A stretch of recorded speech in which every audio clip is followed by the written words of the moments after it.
très heureux. Ça va bien? On s'est vu Oui, à oui, oui. Cotonou. Voilà, quand Je vous suis la parlez. compatriote de Oui, oui. Monsieur Amiable. Oui, oui. Alors, parle-nous de... Alors, je vous représente Fiber Fabric. Ouais. Donc, nous sommes basés à Cotonou. Ouais. Et nous fabriquons du textile végétal. Nous avons commencé avec l'ananas. Le Bénin est producteur de coton. Ouais. Il est producteur Écoutez d'ananas. bien. Producteur de coton, producteur d'ananas. Je vous tiens ça. Ah ok, merci. C'est l'honneur. D'accord, donc je reprends. Le Bénin est producteur de coton d'ananas.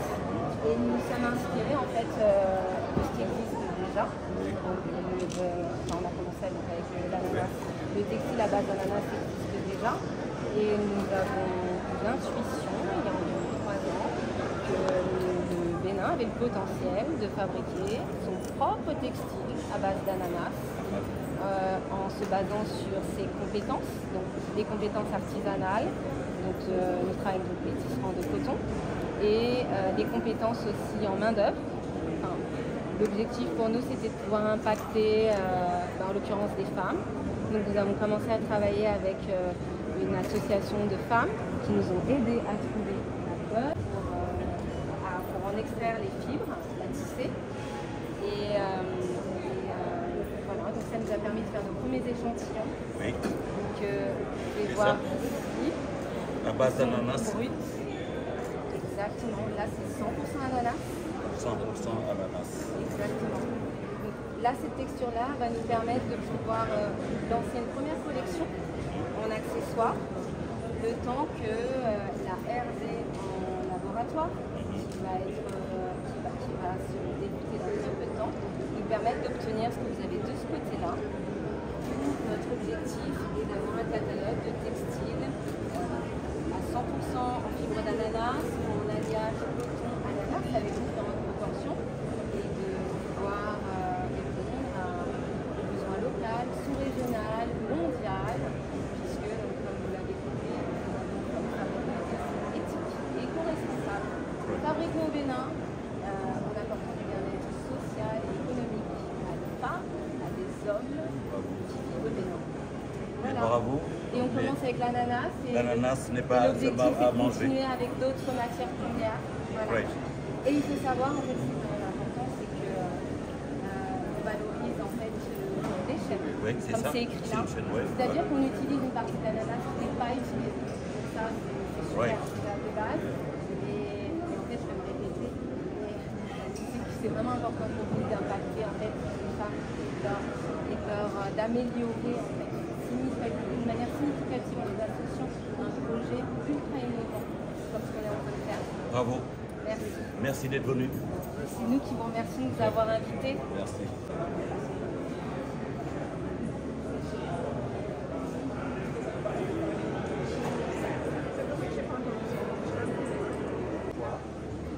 Un événement très important pour nous, parce que comme vous le savez, la DPME, c'est l'agence dédiée à l'accompagnement et à l'encadrement des petites et des moyennes entreprises. Donc toutes les entreprises qui évoluent dans tous les secteurs, y compris les secteurs des industries culturelles et créatives, font partie de nos cibles. Donc nos cibles, c'est des entreprises qui sont à l'idée de projet jusqu'à la fin du stade de vie du projet, sont inclus dans le portefeuille de l'entreprise. La DPME a beaucoup de réalisations, notamment actuellement notre projet phare s'appelle le projet IPME. C'est un projet cofinancé par la Banque mondiale et la Banque africaine de développement qui vise à l'adoption technologique et à la compétitivité des entreprises. Donc c'est un projet qui à terme va accompagner 5500 entreprises dans l'adoption technologique, c'est permettre à l'entreprise d'être à l'aise. Avec la technologie, au-delà de l'analogie, d'une manière d'utiliser cette technologie dans tout le processus de production, dans tout le processus d'accompagnement, dans tout le processus de commercialisation. Donc là, c'est l'UPI qui est notre projet phare. Nous accompagnons les entreprises à cette adoption technologique-là pour leur permettre d'améliorer leur productivité. Donc c'est un projet très important. Aujourd'hui, nous espérons que les entreprises qui viendront visiter cette foire pourront bénéficier des services de l'entreprise. Voilà.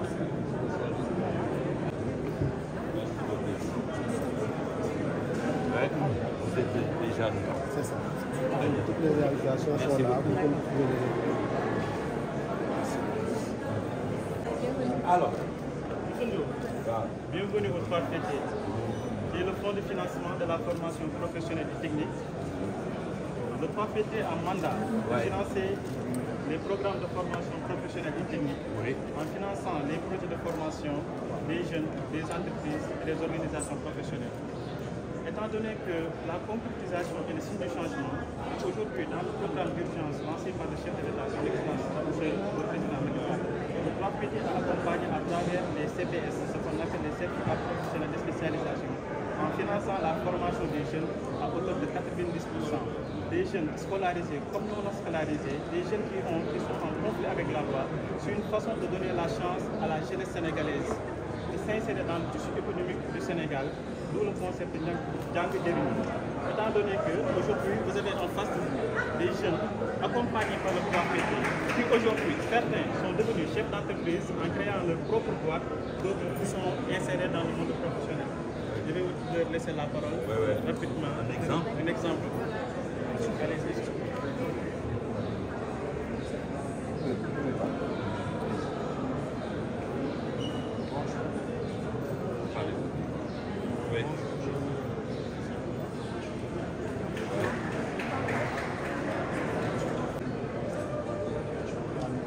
C'est quoi pyramide verte.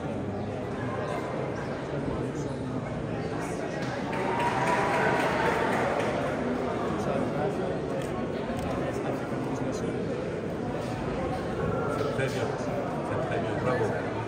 Alors, madame? Bonjour, Mademoiselle? Oui. j'ai fait ma formation à l'ABS en tant qu'élève. Après ma formation, on m'a proposé des stages. En ce moment, je travaille à African Grid. Ils sont spécialisés dans les théories et tout ça. Donc, moi, je suis là.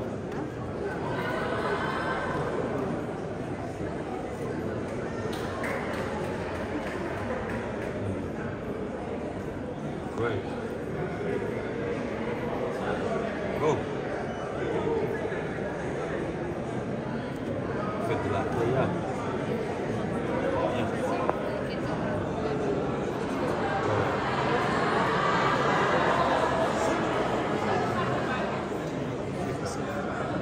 Bravo. Alors mon grand. Bonjour, je m'appelle Diao. Grâce à 3FDB, j'ai suivi une formation en infographie. Aujourd'hui, je suis inséré à ABS. Je suis un infographe. Je fabrique tout ce qui est le support de communication. Great. C'est bien. Bravo. Merci. Merci beaucoup. Allez, plus. Je m'appelle Jean-François Henry, je suis designer de formation et aujourd'hui je présente le Dérinu Festival. C'est un projet que j'ai mené dans un contexte académique et le Dérinu Festival est un événement musical qui se déroule au sein de l'IDA et qui nous invite à vivre de son racine. C'est un festival qui célèbre le patrimoine musical traditionnel béninois. Donc le patrimoine musical traditionnel béninois est principalement issu des rythmes de Vodou, qui est une région traditionnelle du Bénin. Et beaucoup de ces rythmes-là, ils se sont exportés à cause de l'esclavage, impacté beaucoup de musiques culturelles comme le salsa, le jazz, la rumba, etc. Et en fait, ce festival, c'est l'occasion pour les personnes de découvrir la musique béninoise, la ville de Bouddha également qui est remplie d'histoire. Le festival également vient avec une plateforme qui permet aux festivaliers de comprendre la musique. Donc l'idée, ce n'est pas, même si ça s'appelle des œuvres de son pays, c'est fini. L'idée, c'est vraiment de manipuler les rythmes, de comprendre quels sont les instruments, d'où c'est l'itinéraire et comment ça fonctionne. C'est de protéger aussi. Exactement, sauvegarder cette culture et dire la belle histoire en fait derrière cette culture. Super. Bravo. Merci d'être venu. Merci beaucoup. Merci beaucoup. Bien. Bon, ça c'est une série.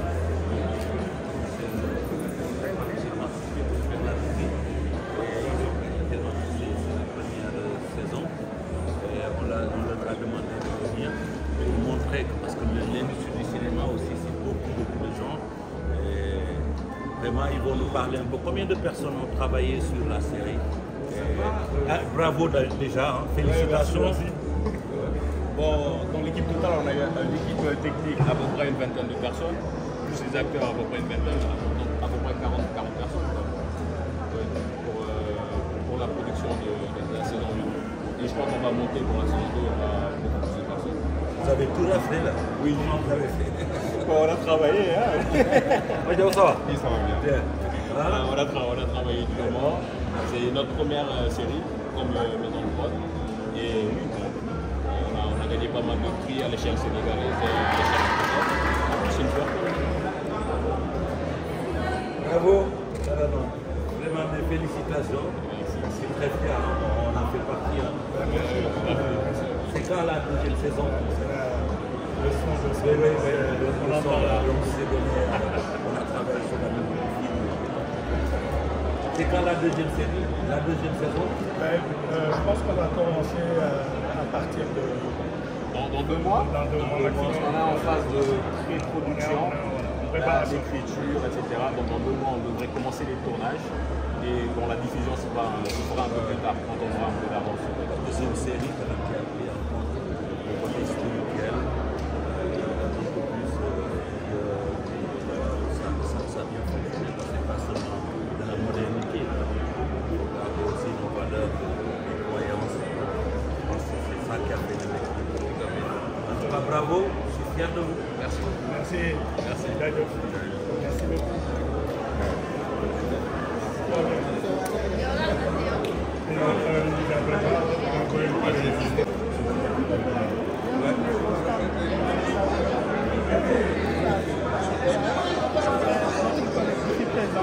Donc aujourd'hui, le ministère de la Jeunesse, de l'Entrepreneuriat et de l'Emploi est venu présenter ce grand projet qui est le projet des maisons de la jeunesse et de la citoyenneté, qui est un projet initié par le chef de l'État et qui va être dans tous les 46 départements du Sénégal. Donc c'est un projet salvateur qui va venir compléter des éléments comme les CEDEPS, les foyers des jeunes qui étaient là. Mais la particularité de ces maisons de la jeunesse et de la citoyenneté sera qu'ils vont regrouper toutes les fonctionnalités, tous les outils qui pourront accompagner les jeunes en un seul lieu. Donc ça va regrouper déjà l'ensemble des pôles emploi. Donc sur un site, on pourra trouver l'ANPEJ, on pourra trouver le PRODAC, FONGIP, et l'ADER aussi, qui vont pouvoir accompagner les jeunes dans leur demande de financement, mais aussi les encadrer au sein de l'entrepreneuriat qu'ils font. Il y aura aussi des structures d'encadrement, de formation, parce que nous savons qu'aujourd'hui, au sein des localités, il y a un problème pour l'assistance sociale.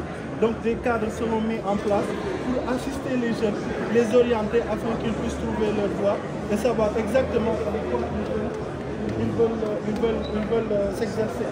Il y a aussi des espaces d'information sur les programmes gouvernementaux qui leur permettront éventuellement de savoir vers quelle voie aller. Donc les maisons de la jeunesse et de la citoyenneté, c'est un projet innovant aussi qui laisse un espace au loisir.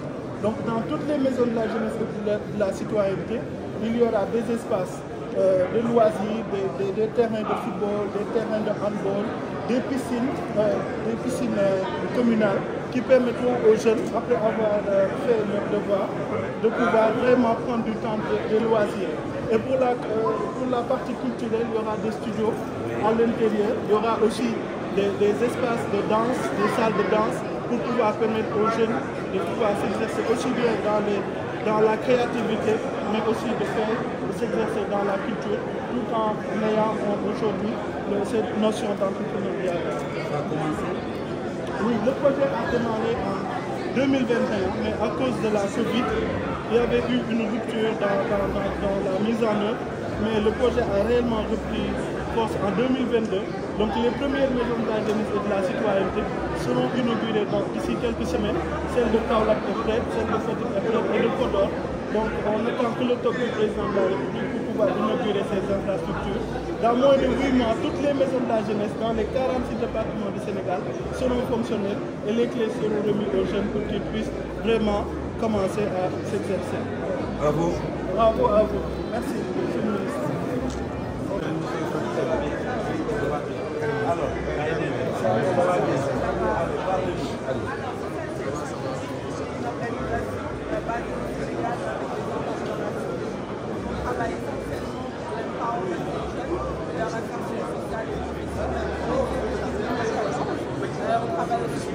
droits des enfants, droits des femmes, apprentissage. Et on est aussi membre fondateur du consortium qui est le Sénégal, qui est une fédération de 18 organisations qui travaille beaucoup sur l'influence des politiques publiques pour les jeunes, mais aussi sur tout ce qui est programme d'éducation pour les jeunes. Notre premier financement l'a reçu l'Union européenne avec un modèle départ de ces textes de travail. Donc on est vraiment ravis d'être partenaire du forum, on s'occupe de la mobilisation des volontaires. Vraiment on est ravis d'être là et je voudrais vous dire quelque chose. Mon thème c'est des outils pédagogiques.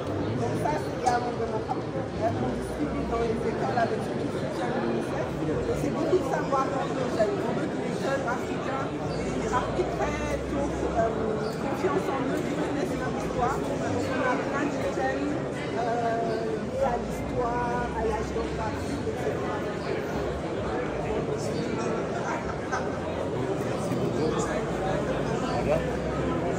Voilà, c'est bon. Merci, en tout cas, on est fiers de vous avoir avec nous. Parce que vous avez commencé le travail tôt, entamé les choses bien avant. On est très, très, très. Merci beaucoup d'être là et merci à tous les volontaires. Merci.